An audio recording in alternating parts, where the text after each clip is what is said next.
Good morning, everybody. Good morning. I hope you guys are having a wonderful day. Welcome to drboycetv.com, the home for intelligent Black people. My name is Dr. Boyce Watkins, and today, let me tell you, I got an interesting topic I wanted to discuss, and it has to do with Harvard. Harvard University is having what can only be considered a crisis in free speech. They're really struggling with protecting the liberties of students.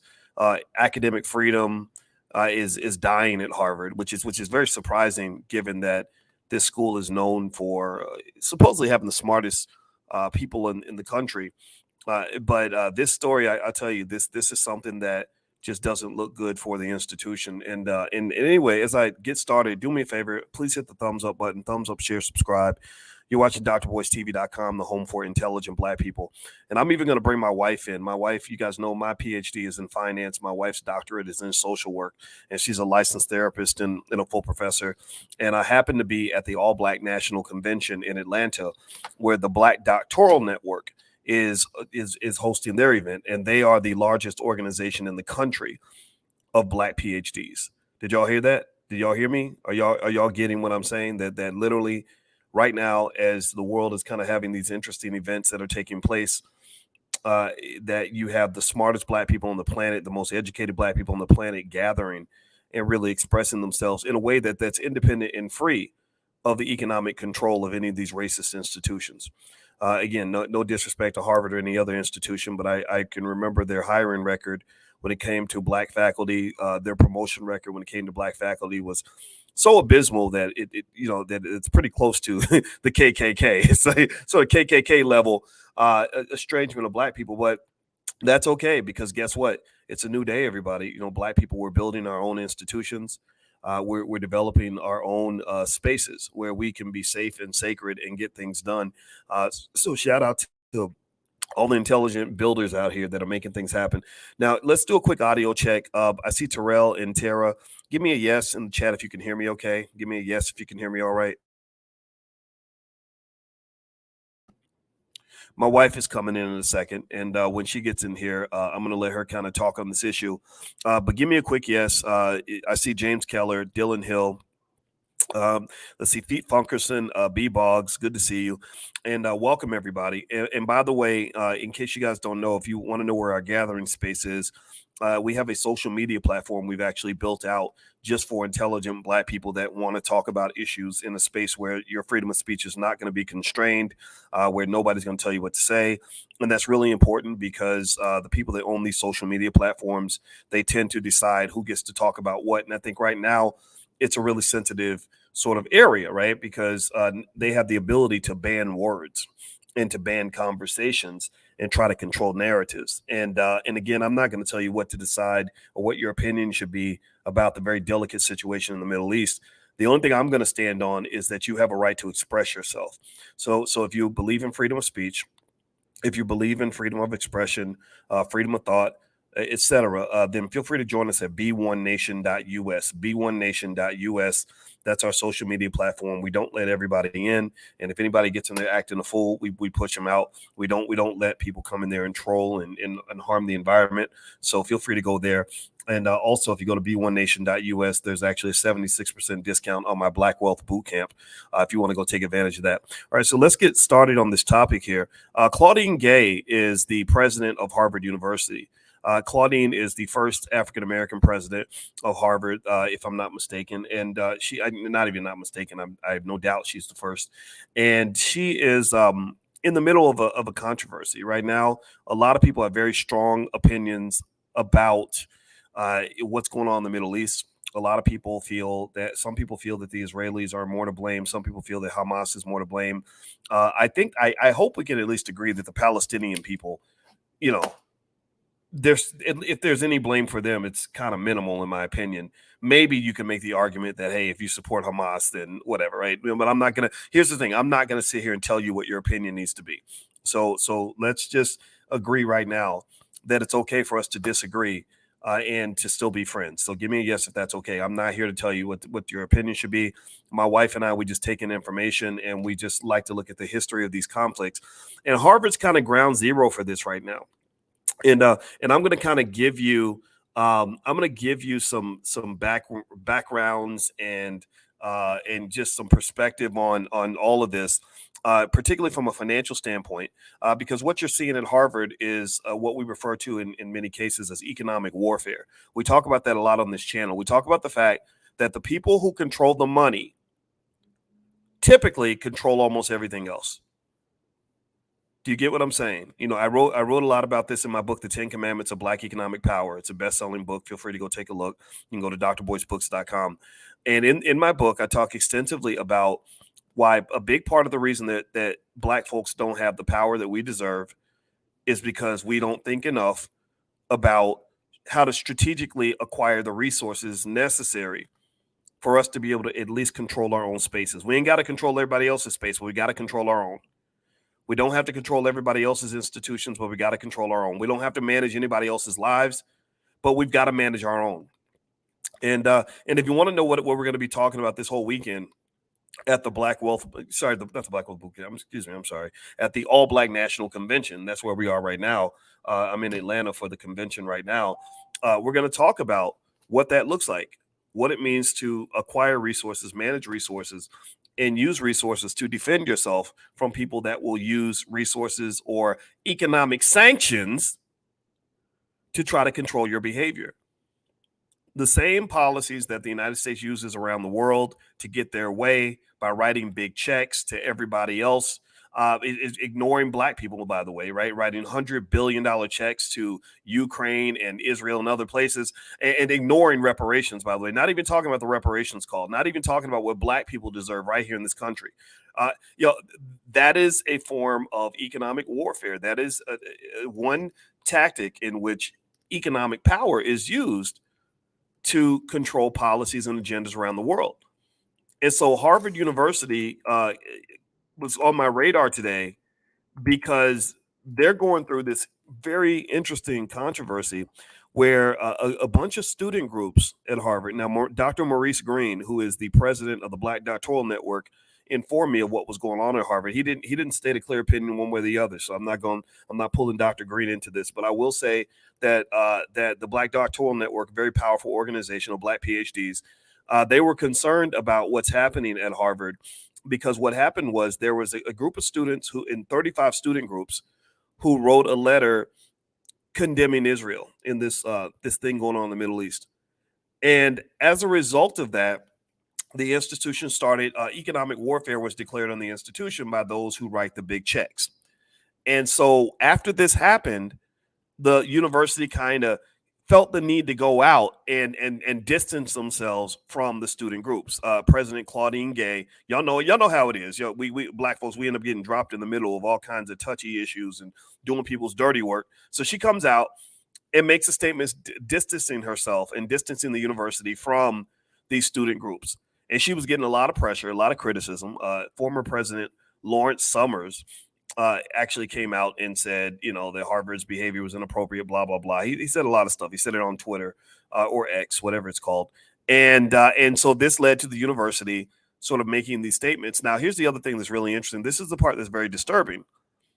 The students who signed this letter challenging Israel for their policies in the Middle East, the students on this list, they've been basically doxxed and terrorized and threatened with not being able to get jobs after they graduate.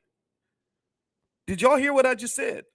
Literally, let me read it to you. I'm going to read it from the New York Times. It says, after writing anti-Israel letter, Harvard students are doxxed. A truck with a billboard displaying their names and photos, and critics have also put them on a do not hire list.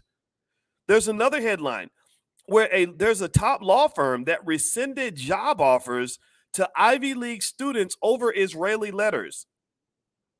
Did y'all hear me? Are y'all hearing this?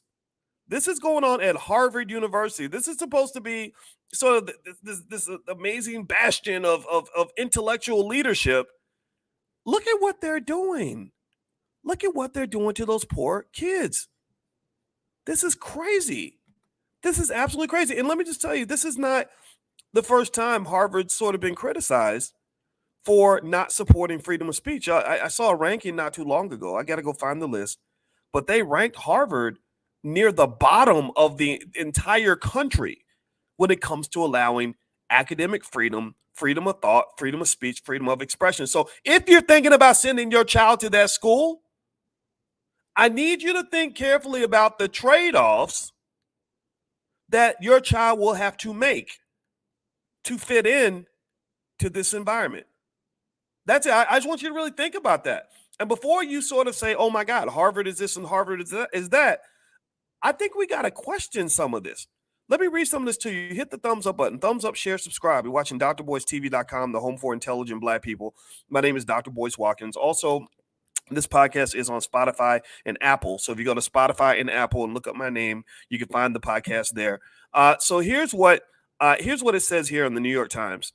It says on a campus already bitterly divided, the statement by the students poured acid all over the Harvard yard. A coalition of more than 30 students posted an open letter on the night of the Hamas attack saying that Israel was entirely responsible for the violence that ended up killing more than 1,400 people, most of them civilians.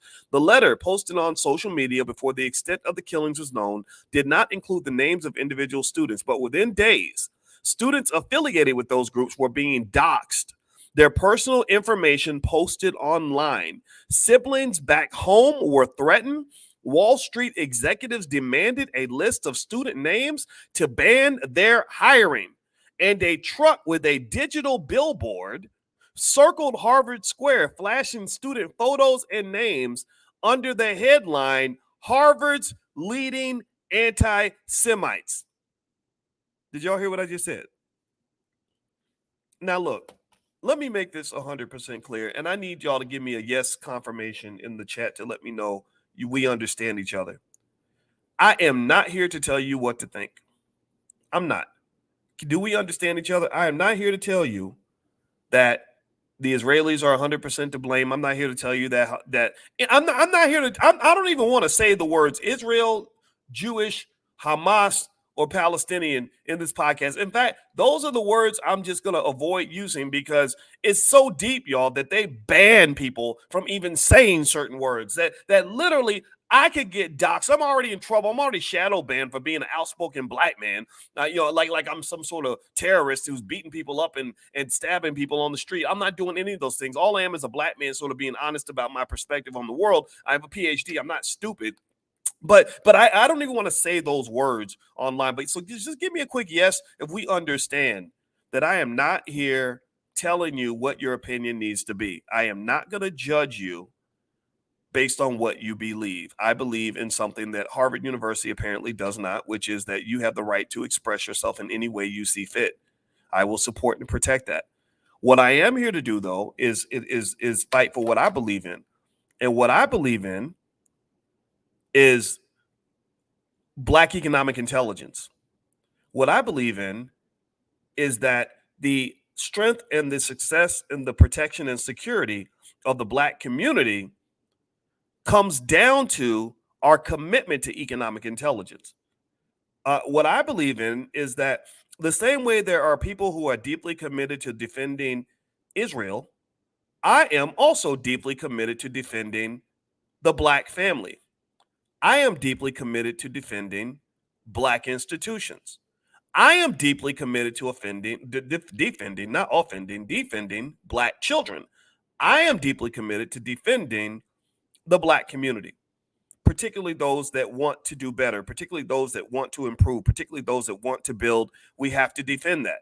So that's where I stand. If you want to know what a horse I have in the game, why I'm talking about this topic, it's not because I'm sitting here wondering every day what's happening in the Middle East. I'm thinking about what's happening in the east side of Chicago. Or the east side of Detroit. I'm looking at what's happening right here in the United States. I honestly, no disrespect to anybody in other countries, but we got problems right here at home. We need our reparations at home. We have issues right here at home that we got to address. There's Black children that died this weekend in Chicago right here at home. So I'm not saying that my heart doesn't go out to people around the world who are dealing with all forms of oppression and threats and everything. I mean, I feel so bad for them, but I can't feel too bad for them because I got to feel bad for us first. Okay. So Black first, that's what that means. I need y'all to understand that. Give me a yes if that's okay. right? Here's the point. Here's why I'm talking about this topic too. I'm bringing this topic up because I talked to you all extensively about what economic warfare looks like. We talk extensively about how economic warfare isn't just a tactic that's used around the world to control people, to oppress people, to get people to shift agendas. It's used right here in the United States. It's used on black people every single day. The fact that they trained you since you were a child to go and work for somebody who doesn't live in your community, somebody who doesn't look like you, and put you all through all that stress of the corporate plantation every day. Well, that's economic warfare, black people. That's economic warfare. And so every single day, the reason I get up and I talk to you guys about these topics is because I want you to get out from under their thumb by making a long-term strategic plan to develop the institutional infrastructure required for you to be able to liberate yourself from what they're doing to you. So let's circle back to Harvard. So the deal is that with Harvard, what I see very clearly is that you have students at Harvard that naively believe that because you are a Harvard student, the university is going to guarantee you some sort of freedom of speech and freedom of expression. And let me tell you, I say that's naive because you obviously don't live in the real world, where in this society, particularly America, a capitalist society, the people who write the big checks are the people who decide whether or not you have a right to speak. Freedom of speech is not something that belongs to people who are also looking for jobs. It just doesn't. And so what you're seeing at Harvard is economic warfare in its highest form, largely due to the fact that the first thing they did to these students when they decided to speak up and say, hey, wait, what you're doing in Israel is not right. We don't like it, and we're smart. We go to Harvard, for God's sake, so that means we should have an opinion, don't you think? Well, they say, no, you ain't got no opinion. You ain't got enough dollar bills in your bank account to have an opinion. You got to go purchase your opinion. You ain't got a right. You ain't got enough money in your pocket to have an opinion. Asshole, if we want you to have an opinion, we will give it to you. After we hire you and slap you around and tell you what to do, you bet not have no opinion. That's what happens in the game of economic warfare when you have no tools and no weapon and no shield. Now I'm going to bring my wife in here in a second. She just got here, and I get excited when my wife comes in the room. Shout out to the beautiful black women who keep us motivated. And my wife is a scholar. She's a full professor of social work and a licensed therapist. And she also found it really interesting, like a lot of the individuals here at the Black Doctoral Network Conference, which is being held in the same hotel as the All Black National Convention. We're all concerned about this. I think any scholar with 2 brain cells is concerned about this idea that Harvard students are being told they won't get a job because they have an opinion that has not been sanctioned by certain leadership or donors of the institution. If you don't understand why this is a problem, then please hang out and at least hear us out. And hopefully I can convince you why this is a significant issue. So let me bring in my wife. Hey, babe, can you hear me? Yeah, I can hear you loud and clear. I caught like the last 5 minutes of what you had to say. Oh yeah, you're on fire, Boyce. You fired up. I'm boiling, baby. I'm You mad, are. and I'm also feeling hot right now because the sexiest black woman on earth is in the building. So that just, I mean, Oh, sexy and smart. I'm telling you. So so let so me tell so you. Yeah, go go ahead, ahead. babe. No, I was just gonna say I was like going to sleep last night. Like, where's Boyce? It didn't feel right without you. Yeah. Well, we do Yeah. it. And by the way, everybody, we do a podcast called Pillow Talk with Dr. Boyce and Dr. Alicia. So feel free to check that out. That's also on Spotify and Apple if you guys want to listen to. If you want to listen to 2 nerdy black people who love each other. So tell me, babe. I share my perspective, and I got a chance to get that out. They've heard enough from me. As a scholar, how do you feel about sort of this idea that students at Harvard have been told that they won't get jobs because they don't take, because they won't necessarily unconditionally support everything the Israeli government is doing? Does that concern you? And if so, why? Well, I mean, well, look, as a scholar, I'm not naive enough to think that it's all just about independent thinking. All of us have to, we're just here to explore various different minds. Yes, tell me your perspective. Yes, let's look at the facts. Let's look at history. Let's look at all this information and let's conclude having this intellectual conversation about what's right, what's wrong. We can pontificate and all of those things. That's very naive. And I think these students are learning the politics, right? In academia, in higher education, it's more political than anything. So that's what these kids are learning. Now, mind you, I bet their parents don't support what they're doing because their parents, I mean, just think to get into Harvard, you have to be legacy admissions. You have to be, your parents have to have donated a lot of money. It Right. has to do Right. with, Yeah, so you they can get those know, fancy jobs, right? yeah, and that did you share that post on your Instagram page about how the black kids got into Harvard? It was basically like my legacy admissions, my parents donated money, and I started this non-for-profit, to help the Mm. poor little poor babies, the poor black babies in the ghetto. I had to help them Well, out so I could well, get into Harvard. well, Uh-huh. we can't talk too much because I know that your family is what, third or fourth generation University of Chicago, and I know that that Yeah. legacy does make a difference, right?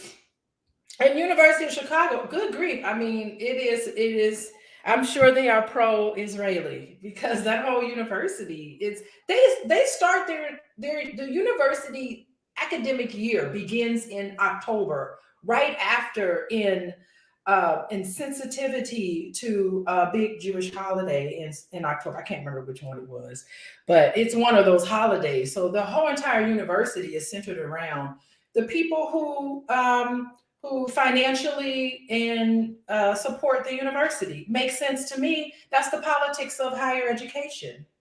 Well, but one thing I'll say is that Hmm. University of Chicago impressed me. They're clearly a better institution than Harvard in this particular point in history because I specifically remember, and the president of the university, I don't remember his name at the time, but I remember being impressed with the statement he made where he said, "If you come on this campus, we believe in freedom of speech."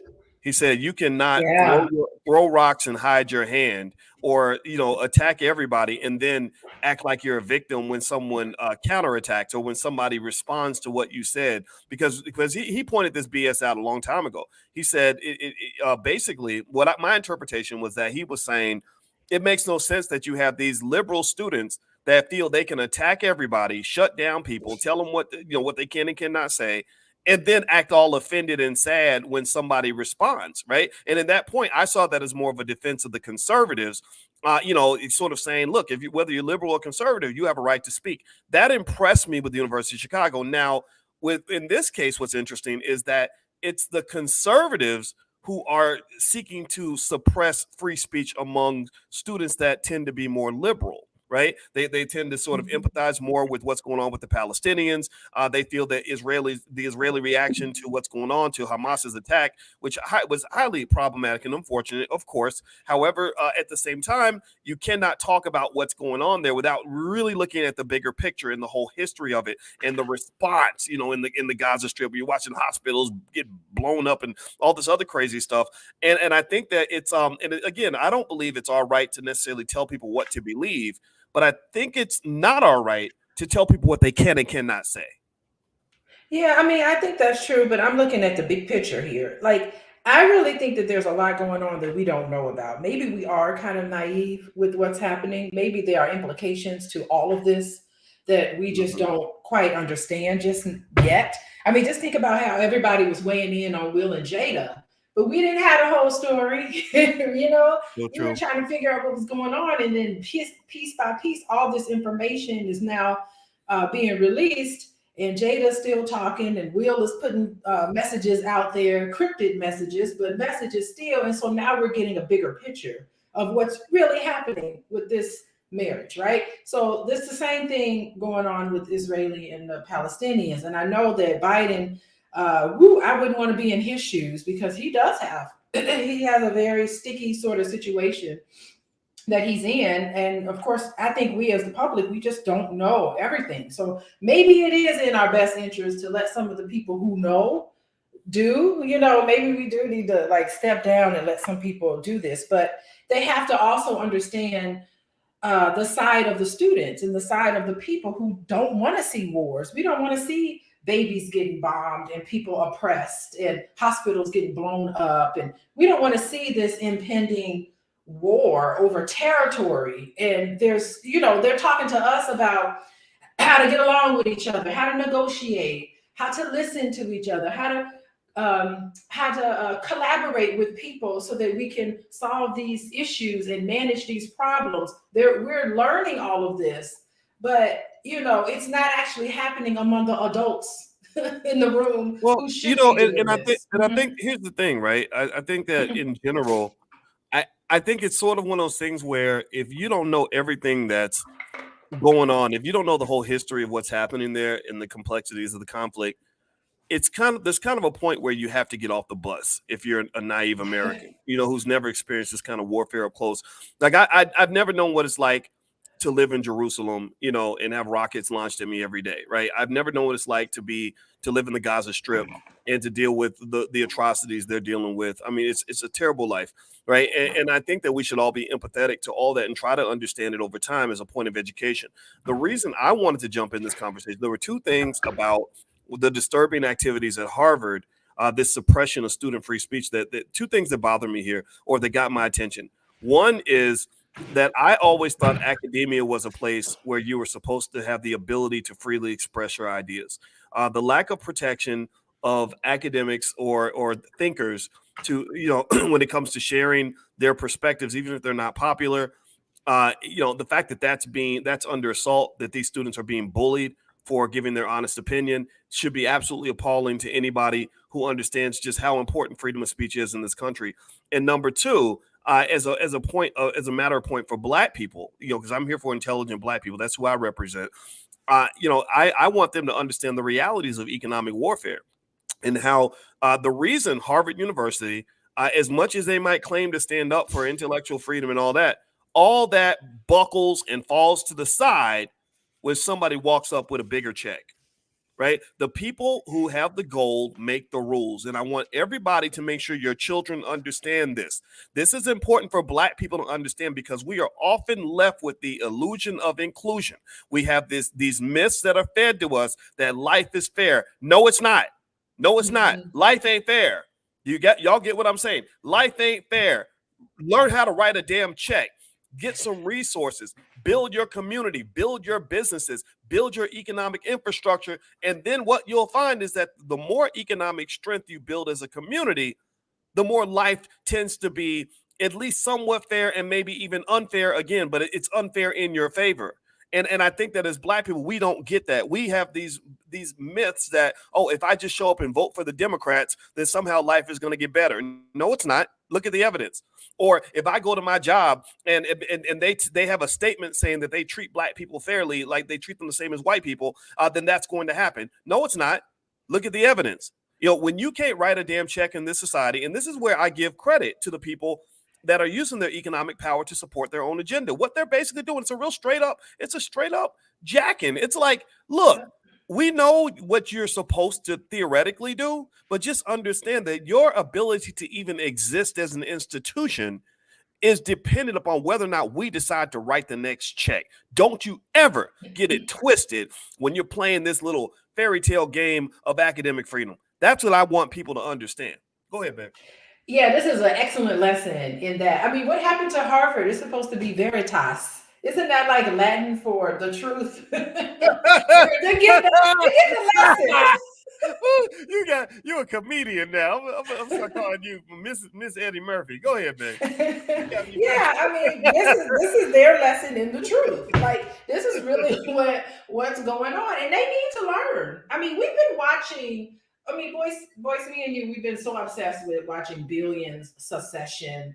We've been watching these shows. What other show? Billions, Succession, a bunch of other shows where it gets into politics and it gets into tit and tat and strategically keeping things in the family and who's in and who's out. And I mean, it's an excellent lesson. So we're all learning this live and in vivo about these naive children who think that the Veritas is supposed to be living up to that. No, they're going to be just as jaded and cynical as a lot of us are.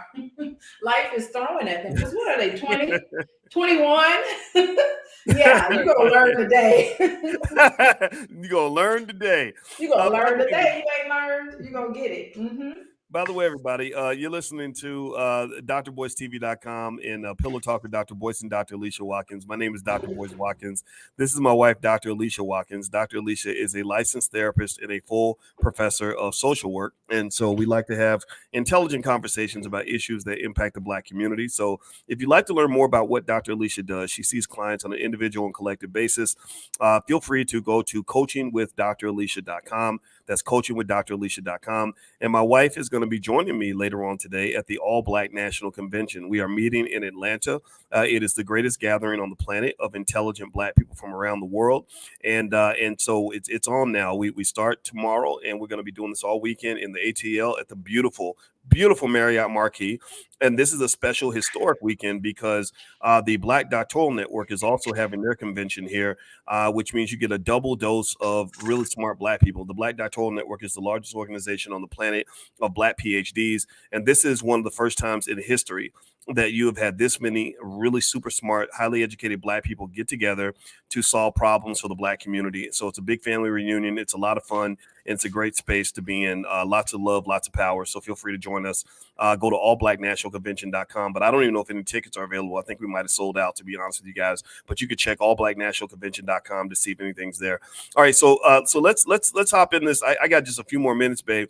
All right, so let me let me just kind of re-up my position on this. So you have this whole situation going on at Harvard, who just has got this Black president, Dr. Claudine Gay, and you and I did a whole podcast about Dr. Gay not long ago because we were concerned that Dr. Gay had been instrumental in putting pressure on toward the removal of the first two African American deans at Harvard.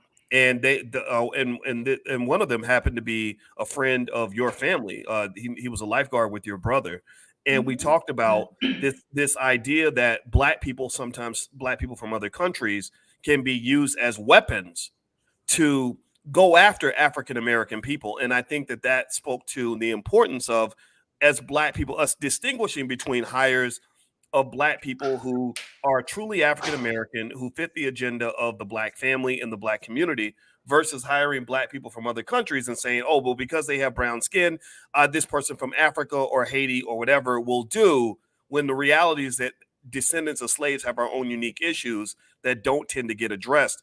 And we talked about that, right? Like the fact that Dr. Gay happens to fit certain parts of the agenda, right? She's got her husband fits the complexion for the connection, similar to. Is that her husband right there? Is that really her husband? Okay. Don't let's not even get into that. I honestly, I'm chuckling a little bit. Yeah, I kind of wondered if she. I'm not gonna say nothing. I'm not, because the more I talk, the more I'm gonna get myself in trouble. Nice. But anyway, yeah, but you think about that, right? Look at her, a Black person from another country who's married to a white guy. Ketanji Brown Jackson, her family's from another country. She's married to a white guy. Ketanji Brown Jackson's on the Supreme Court. Kamala Harris, her family's from another country. She's married to a white guy. Like there's a pattern there. So to some extent, what we don't understand is that even with the acceptance of certain Black people from other countries, there's still a sort of a blanket rejection of African American people who care for the African American community. That still makes you scary and radical, because they don't know what to do with us, because they know that they owe us $13 trillion from what they've been stealing from us, and they don't want to pay up, right? So they sort of come up with these symbolic compromises that don't actually move the needle in terms of where we are as a community. I'll let you get the last word on some of this in terms of what's happening at Harvard, or any thoughts you might have on what I just said. Yeah, I mean, look at this picture here. This picture is supposed to be a symbol of progress in America. Like, these are the people. Look at this couple here. This is a symbol of someone who's not subscribing to materialism, not subscribing to traditional standards of beauty.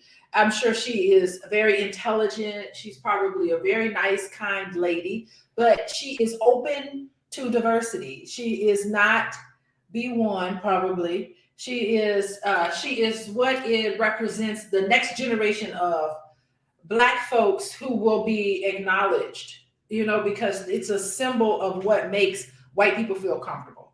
And so this is what this picture is. And I think that we should lock this picture in our head, because we have cracked the code, boys.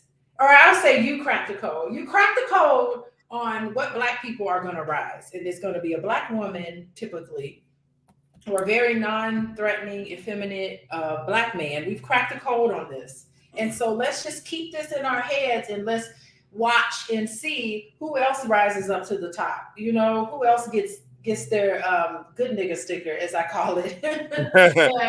and we'll see. Let's just see. We now have a theory. This is intelligent Black people. We got a theory that we've laid out here. And now let's look at the data. The data is going to be who's going to rise up. And let's see if the data is going to fit this theory that we've now laid out.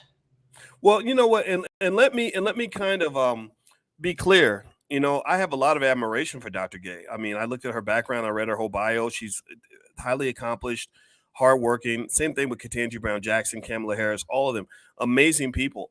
But I think that there's a difference between a Black person who is hired because they're Black versus a Black person who's hired in spite of the fact that they're Black, right? And so effectively, when you're talking about Dr. Gay, part of the reason that somebody like a Dr. Gay would literally probably be afraid, like if I said, hey, Dr. Gay, we've got a lot of other scholars and thinkers at the All Black National Convention, and our goal is to build for the Black community. Would you like to come to this convention? She'd probably be afraid to do that. And then I might respond with a smart aleck question like, well, why does this scare you? We're not bad people. We're going to give you hugs and support. We're not going to, we're not going to do anything mean to you.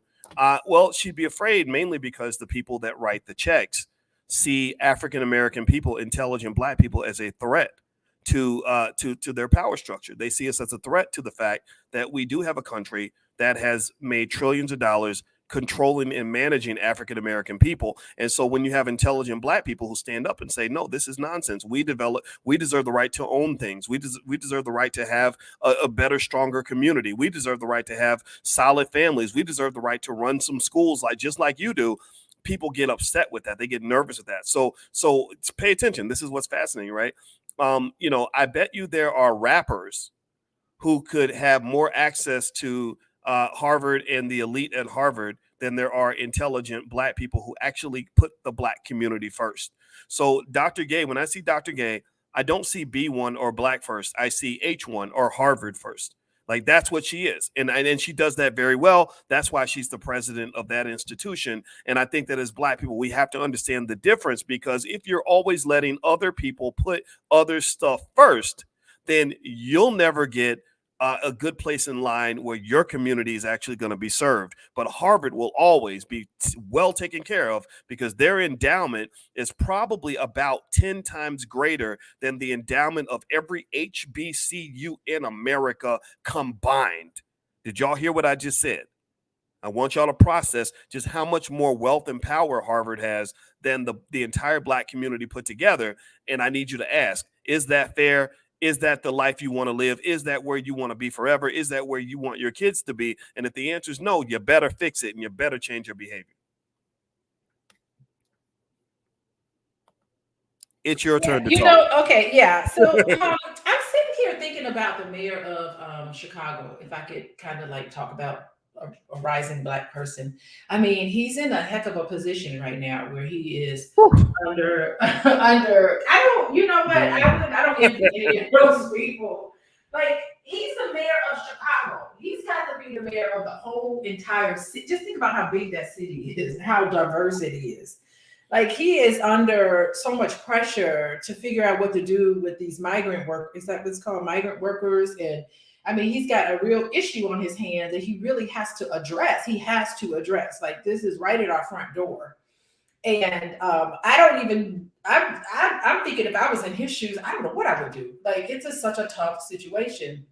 And rightfully so. I saw your video that you reposted about someone really speaking out about, what about us? And his hands are really tied. I kind of feel sorry for this mayor. And I'm going to keep an eye on how that whole thing progresses. But I think they are, hopefully, somebody is getting together and coming up with some strategies on how to deal with that very real issue. And the Well, political issue is very, very political. oh yeah, Brandon Mhm. Johnson. I don't know what's going on with him. I'm trying to figure out what they have on him. I can tell you what really surprised me about Brandon Johnson, the mayor of Chicago, who right now is under a lot of pressure because what they're basically doing, from what I'm gathering, is they're letting just countless numbers of people from illegal people from other countries come into Chicago, and they're not just bringing them all to Chicago. They're moving them into black neighborhoods. They're not going to move them into the rich white neighborhoods. Rich white people, they will support this endless immigration in theory, but they don't support it in practice, right? They don't say, hey, move that person into my house or in my neighborhood. So what has been going on in Chicago, in case y'all haven't been keeping up, is that they've been putting these individuals into black neighborhoods, and on top of that, to add insult to injury, they're writing massive multi-million-dollar checks to take care of these people that didn't live here last month. And you've got a community full of people, full of black people, that have been begging for decades for infrastructure investments in their communities. I mean, it is absolutely appalling. And so with this brother Brandon Johnson, what really shocked and surprised me with him is that he actually, I was a little bit duped. I saw a video of him years ago where he was, before he became all political and stuff, and he said some stuff where I said, okay, this guy sounds like he gets it, he understands, and I believe that part of him is still there. But what we have to understand, black people, is that you can never mistake a black leader for a Negro with a job. You can never mistake a black leader for a person that has a job. Think about this. If I love my cousin, and I know my cousin loves me, and my cousin usually has my back, but let's say that I see my cousin and he is in a McDonald's uniform, and McDonald's has a strict policy that says you cannot give away any free food or you will lose your job on the spot. We have hidden cameras run by AI. So if you try to sneak a cheeseburger to your cousin, we're going to fire you right there that day. Well, let's just be clear. Your cousin is not going to feed you. You might be thinking, well, that's my homeboy. He's got my back. We grew up with grandma's house. No, he ain't giving up his. He's not your cousin in that moment. He's a guy in a McDonald's uniform who is not going to represent the family's interest. He's going to represent McDonald's interest. So what you Yeah. have in the black community, and this is where we have to be very thoughtful and very careful, is you have a lot of high-profile black people who are walking around in McDonald's uniforms, and you think they represent the black community first, when no, they represent the interests of their employers. So there is somebody that's got big money and big leverage on this brother to the point where they have zombified. They turned him into a zombie. They have hijacked this black man and turned him into a person who is blatantly and blanketly disrespecting the people who took care of him before he became this big, bad, important mayor of Chicago. So the lesson to me, in my view, is be careful about chasing these stupid jobs and these stupid titles.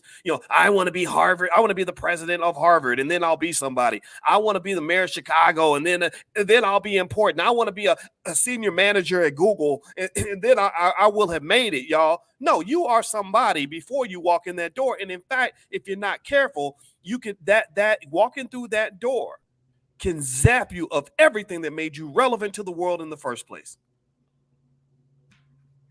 Alicia, Yeah. what would you like to say? I just think about it because I have a really good friend who was mayor of a major city. And if you talk to her for 1 second about politics, she will look at you with this face. Like, I don't even want to even get into it. And she's super intelligent. She's super talented. She is competent and just everything that you would ever need in a person who would go into politics. And she did a sentence, and I'm going to call it a sentence in politics in various different areas in Illinois. And she's just like, never again.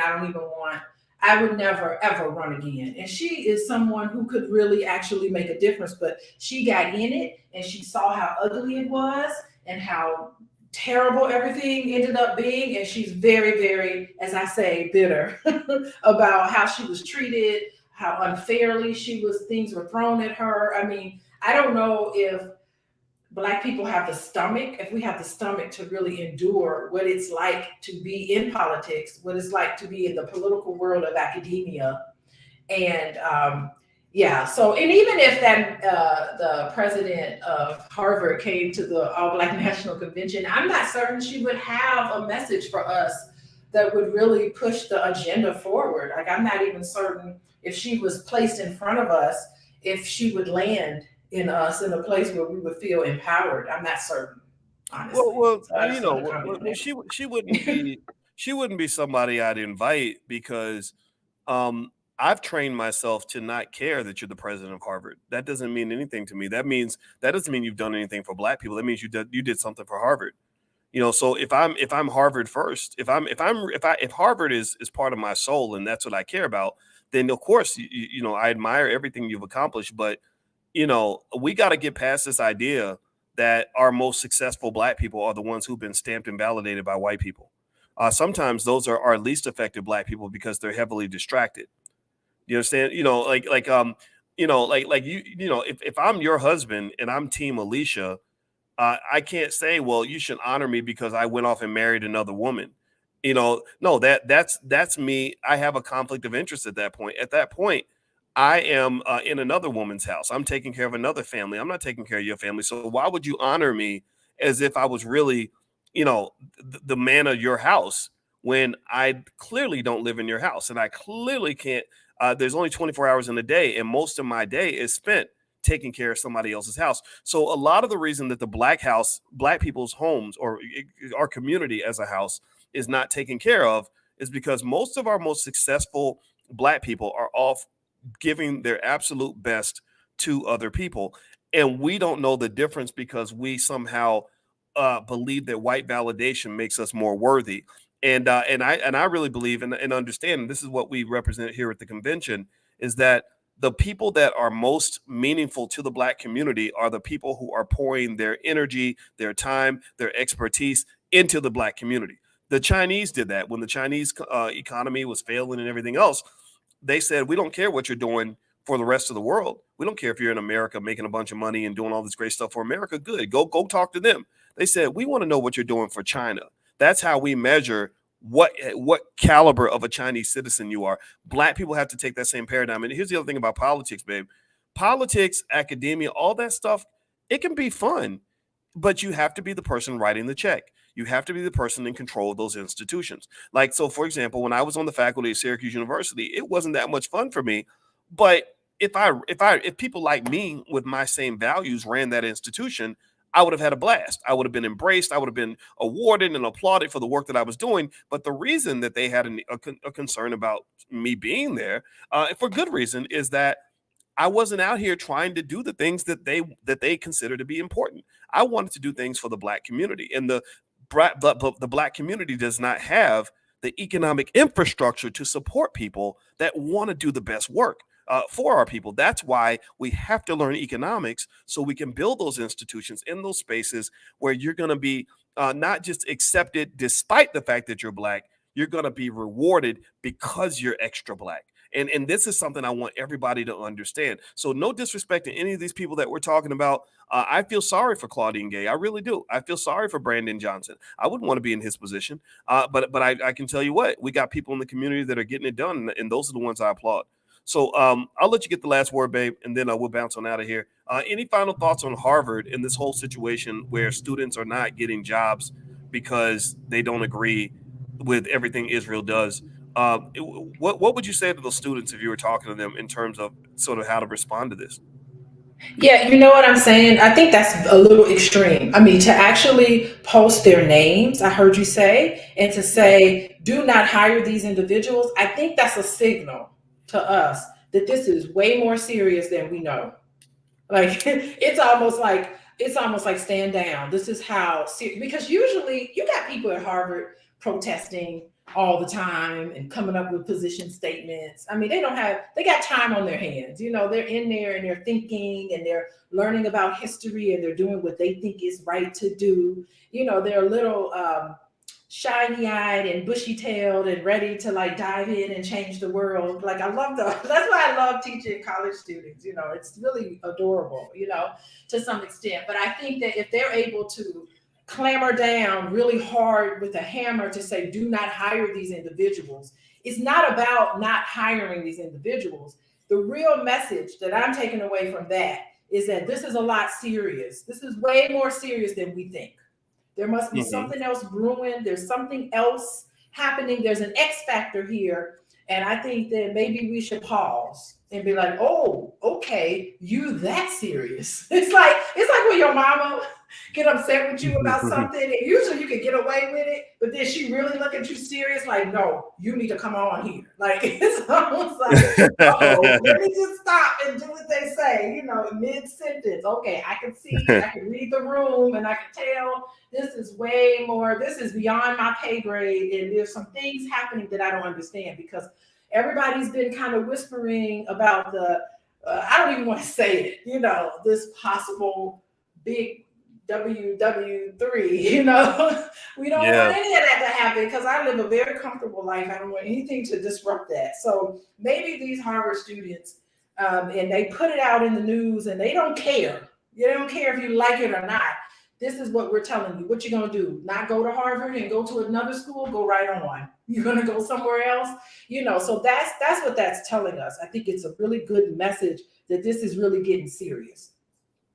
Well, it is getting serious, and as I was reading here in the New York Times, there's been a lot going on. The University of Pennsylvania donors are pushing for the resignation of the president and the board chairman after a Palestinian writers' conference on campus invited speakers accused of anti-Semitism. I think the one problem that they have is that because that economic muscle gets flexed so readily in such abundance, that term anti-Semitism has. They've really kind of watered it down, and it's unfortunate. They've kind of made it to the point where literally, in the minds of some, anti-Semitism kind of just means not agreeing with every single thing that they say.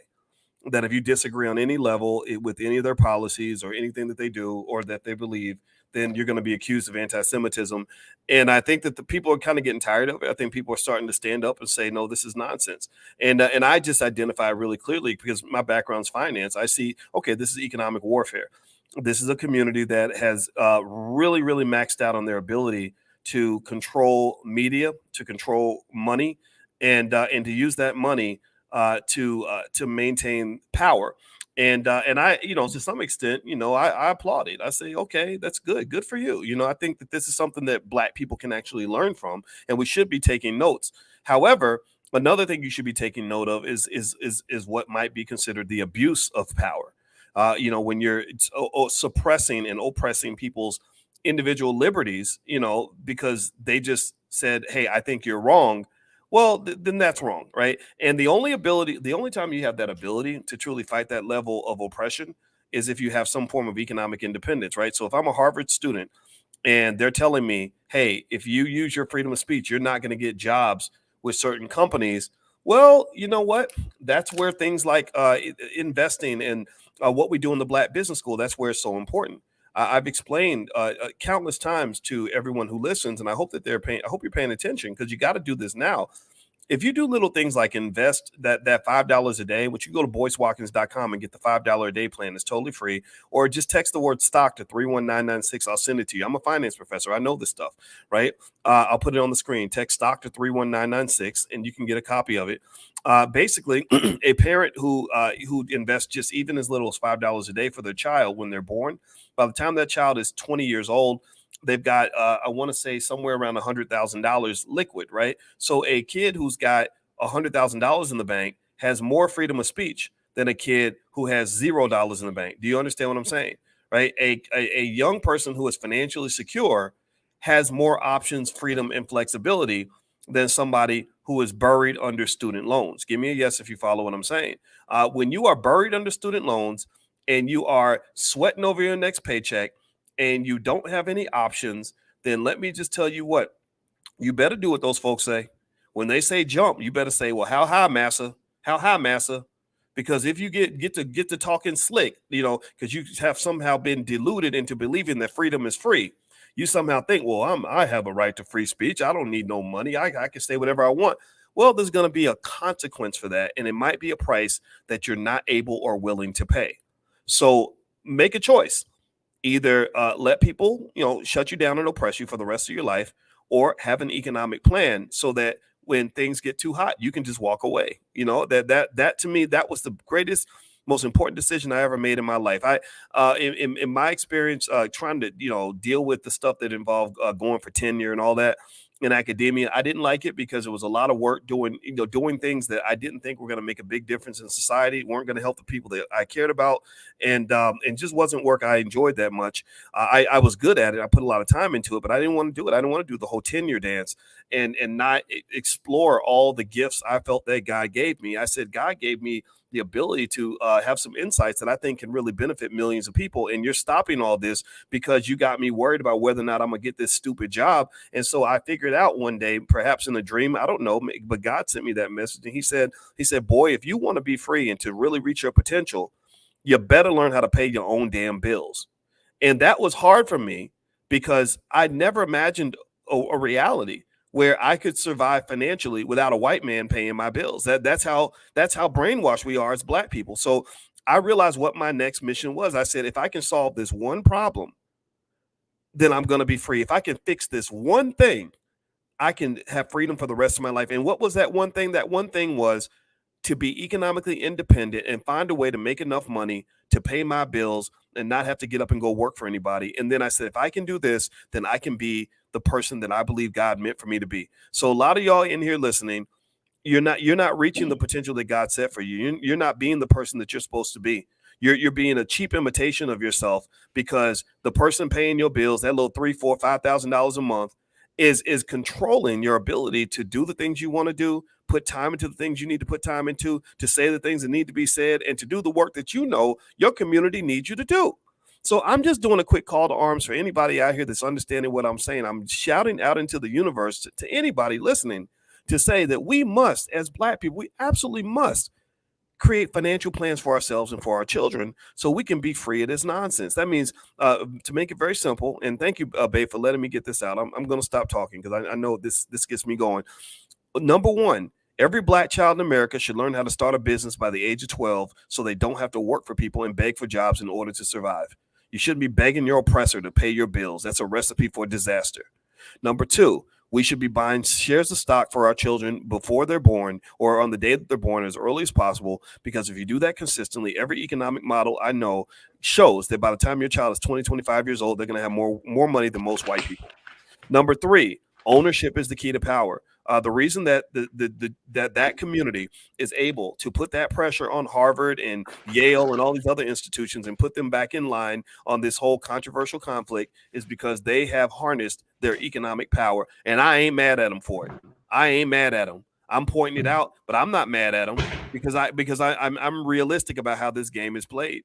And so, if you want to play this game of power in this world, if you want to play this game of freedom, in fact, I tell you that if you don't have an economic plan, the word freedom should not even come out of your mouth. That's my reality from what I see as a person who is very clear on my understanding of how capitalist societies operate. That's it. That's my 2 cents. Thank you all for listening. And babe, I appreciate you joining me. I didn't know I was going to rant this much. And No, so I think it's great. You're like the Mr. Harriet Tubman of freedom. You just laid it out of how to be free, and I think it's great. Yeah. there we go. Yeah. there, Yeah, well, I mean it is. It's a Mr. Harriet Tubman. And I talk about, what I do with my clients. I feel like I'm the Harriet Tubman of your pain. I will deliver you from your pain because pain is great. Like you need to like really like we all been told certain things and you have to go through pain in order to realize, okay, I need to go this other direction. And sometimes this other direction is exactly what you just laid out for people. But the pain process is what's necessary for change to happen. So you just have to thank it. But that means that you don't have to stay in that situation and suffer for the rest of your life. Suffering is optional. Pain is not. pain is a beautiful opportunity to grow and to go in another direction. Well, you know what? As our Yeah. good friend Kanye West always says, because last year at this time, me You're and Kanye, conjuring him up now. yeah, we were on the phone. It was an interesting conversation to talk to him, but remember that song, la la la la, wait till I get my money right, right. I think that should be an anthem for anybody that wants to be free. So if you want to be free, get your money right and get your economics straight. That's the pathway for freedom to Black people, in my opinion. So anyway, but my heart goes out to everybody who's dealing with this conflict. I think again, it should be impressed upon us how tragic this is for both sides, and I just pray for everybody that's affected, and I hope that these stupid politicians can endorse policies that will preserve life as opposed to destroy it. And that's really what I want, not just for the Middle East, but I really want that for the world, because this conflict is very serious and it could escalate. So I encourage you guys to keep up with this. So God bless you guys. Thank you so much for listening, and thank you, babe, for hanging out with me today. I really appreciate it.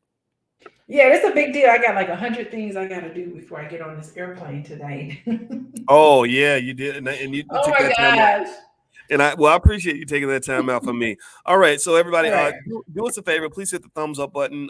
Dr. Alicia Watkins, her website is coachingwithdralicia.com. She sees clients on an individual basis and a collective basis. So if your family's having some challenges, conflict resolution issues, things like that, or you have a relationship trouble, she's your girl. You can go visit coachingwithdralicia.com. But I use that term girl lightly because she's a full professor of social work and a licensed therapist, and she's been doing this stuff for over 2 decades. So she's damn good at what she does. So feel free to go to coachingwithdralicia.com. My website is boycewatkins.com. My new book is called The 10 Commandments of Black Economic Power. It's an Amazon bestseller. It's going to be on Audible in the next 2 weeks, so you can feel free to look for it there. And also, don't forget this podcast is on Spotify and Apple. So if you look up Boyce Watkins on Spotify and Apple, you can find us there. So have a great day, everybody. God bless you. We will see you soon. Take care now. Peace.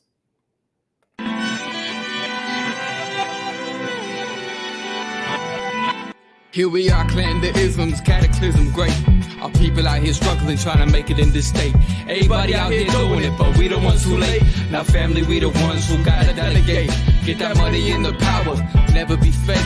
Stick to cosign for 3. What did he say? Create jobs, support our own. Educate the same and buy back your home. Got 3 degrees, triple 10. 3 PhDs, now we on the CNN.